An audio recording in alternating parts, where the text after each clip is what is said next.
Iya, bicara soal Lebaran demi bisa berkumpul bersama keluarga di kampung halaman, orang bela-belain gitu ya Mandeo untuk berburu tiket pulang. Ada yang dapet, tapi ada juga yang tiba-tiba kehabisan karena mungkin telat belinya gitu. Nah kalau kamu sendiri kalau misalnya kehabisan tiket tiba-tiba mau gimana tuh? Aduh, kalau saya ya nggak usah khawatir Taufik. Kenapa? Karena komunitas Nebengers ini menawarkan tebengan mudik gratis, tapi dengan biaya patungan. Nggak gratis juga sih, biayanya patungan. Nah,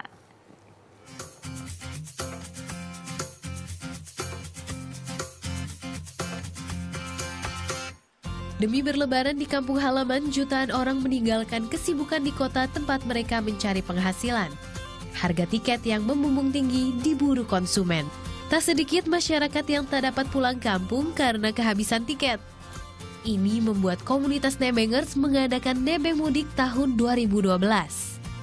Jadi kalau waktu pertama kali di Nebengers tercetus itu adalah ketika saya naik sendirian di jalan gitu.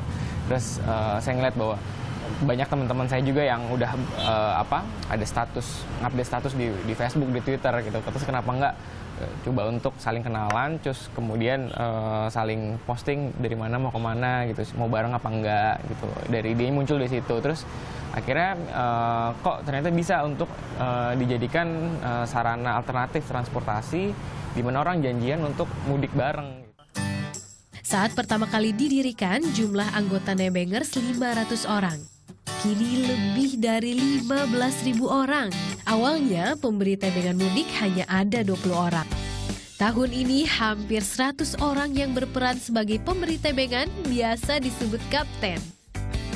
Dalam kurun waktu 5 tahun terakhir, memang sedang ada tren yang kita sebut dengan istilahnya sharing ekonomi. Agar apa? Agar satu, bagi pemilik sumber daya tersebut mereka bisa juga mendapatkan manfaat ekonomi, sedangkan bagi orang-orang yang kemudian ingin manfaatkan sumber daya yang ada, itu bisa mendapatkan keuntungan juga.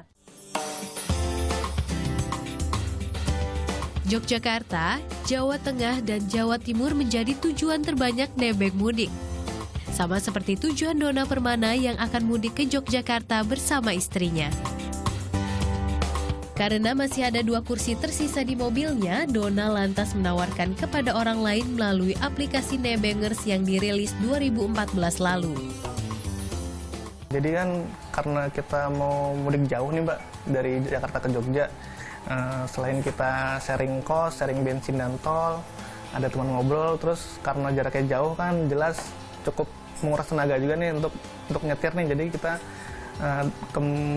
kebetulan temen yang mau nebeng juga bisa ganti nyetir, jadi lumayan lah kita bisa ganti-ganti nyetir, jadi lebih aman, nggak capek, dan semoga sampai tujuan bisa selamat semua. Hari mudik tiba. Mudik kali ini sudah ada 2 orang yang menjadi penebeng Dona. Dona tak sembarang memilih teman penebengnya. Keselamatan tetap prioritas. Lukman salah satu teman yang dipilih. Sebelum memilih Lukman, Dona memanfaatkan media sosial untuk melihat rekam jejaknya. Ada sih memang beberapa orang yang mau nebeng gitu. Emang kita milih-milih juga sih Mbak. Misalnya kayak gampang di Twitter gitu, kita bisa tahu dari seberapa sering dia nge-tweet, apa yang di-tweet, follower dia berapa, kalau parameter gitu aja. Kalau follower banyak otomatis berarti ini orang bagus nih, tapi kalau follower baru mungkin ya ada maksud lain atau gimana gitu. Meski baru pertama kali bertemu, Dona yakin perjalanan tetap nyaman bersama teman baru. 2 kawan baru sudah siap menemani perjalanan Dona kembali ke kampung halaman. Sekali dalam setahun mereka bergabung bersama lautan manusia meninggalkan padat dan sibuknya kehidupan kota besar. Macet dan lelah mereka lewati demi menemui harta yang tak ternilai harganya, keluarga. Tim Liputan melaporkan untuk NET.